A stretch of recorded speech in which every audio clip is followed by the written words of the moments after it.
Hello everyone and welcome to week 2. I just wanted to start off by saying I really enjoyed your papers this week.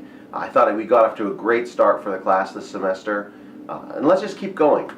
Week 2 again, we're approached with some new readings, a little bit less than last week, but I hope these are things that are a little bit more focused and will help you start seeing a different picture of the internet. Before we move on to week 2, a couple things I wanted to say about week 1, specifically your thought papers. One, make sure they're turned in on Mondays by 9 a.m.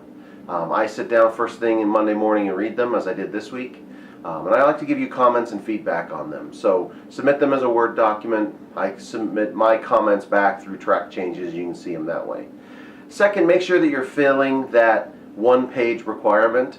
I noticed a couple of you, squished and did some things to make it work. One of the easiest things you can do is don't worry about including your name or a title or anything like that. Use the whole one page for writing. I get your name through Blackboard, so I don't need that. It's okay to do that way. Second, with your papers, make sure that you're referencing at least once all of the readings that are assigned for that week. You don't have to worry about style or APA or MLA or anything like that. Just say, Shirky said this and I disagree with him. It gives me an indication that you've read what I've asked you to read, and also that you've digested it. And that's one of the biggest reasons why I limit these thought papers to just one page. Because I don't want you to have to think you have to write a thesis for every one of these. But I want you to digest and to think about the readings. And second, that's why I also tell you don't summarize. That's not what I hope you gain out of this. You don't need to know every aspect about what one of these authors wrote. I want you to glean one really important idea, though, that you think you can use either in your future career or just how you approach the internet and how you work with the things around you. So I hope that helps. One other style thing that I noticed from your papers: internet, the word, is always capitalized. So if you only learn one thing from this class in relation to the internet, you will learn that it is capitalized. Before I go into talking and introducing this week's readings, I want to cover last week's a little bit. Again, you've read them. I don't want to go over things too much, but I hope there was a couple of central points that you gained. From the beginning, the internet was designed to be free-flowing. What that means is that information was designed to travel back and forth without restrictions. In fact, one of the foundational aspects of the internet was that it could survive any attack. That information could go back and forth no matter how many, command and control bunkers you blew up or something like that. So that has a real influence on the type of information that we see on the web. Second, internet structures are decentralized, meaning there's not really one entity that controls things. It's not like the U.S. government says, okay, we are the internet and we police everything that's on there. In fact, again, that is counter to the reasons for creating it. Decentralized nature not only makes control hard, but it resists control. And I saw this particularly as I was reading through your thought papers, where some of you expressed some concerns about things that are going on. I think some of you talked about net neutrality, what that's going to mean. I'm a little bit more optimistic about those things because I have found in my research and in just my use of the internet that the internet always finds a way around restrictions.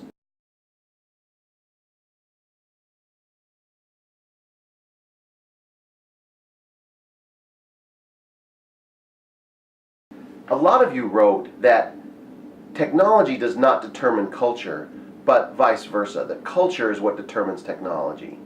And I think that was a really keen insight that I think you guys seized upon. This is an insight that I talked about on the discussion board a little bit.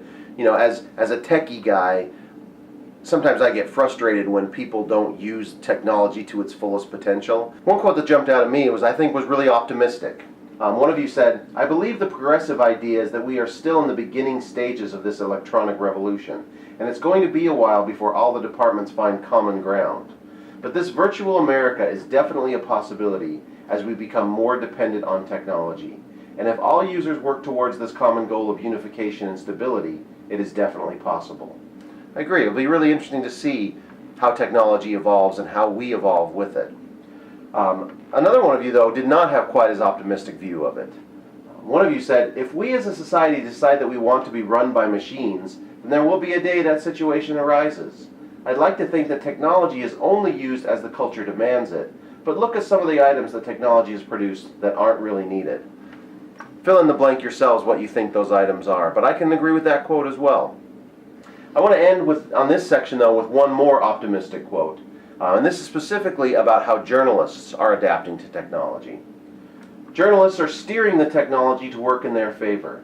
Just as the telephone was not originally designed for the purpose of communication, neither was the internet designed as a platform for news consumption, but we have now made it that way.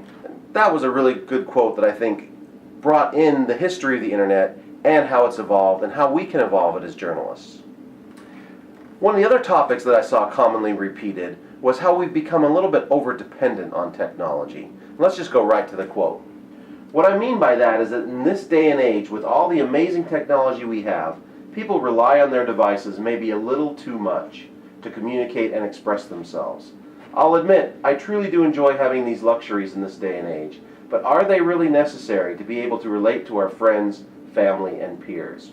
That question actually is central to some of the readings that we'll look at later in the semester, particularly a book that I've mentioned a couple of times in the discussion board already, called Alone Together. The final topic that I saw commonly throughout your papers was how will we end up using technology? Will technology end up ruling us, or will we rule it? Regulation of the internet will take time. However, I do believe in the future, technology primarily will be used for the greater good. I'm glad we can end on an optimistic, positive note like that. Now on to week 2's readings. Again, just a brief introduction for them. I only have one of the books because first off, We the Media is a book that I've been reading since I started as a graduate student in 2004. But Dan Gilmore, he has really made a point of ensuring that all that he writes are freely available, and I appreciate that. And I think it goes hand in hand with the things that he's talking about in that book, about how important it is to involve the audience, to apply some of the foundational aspects of the internet that we just learned about to how we present news to the audiences. Our second reading is Here Comes Everybody.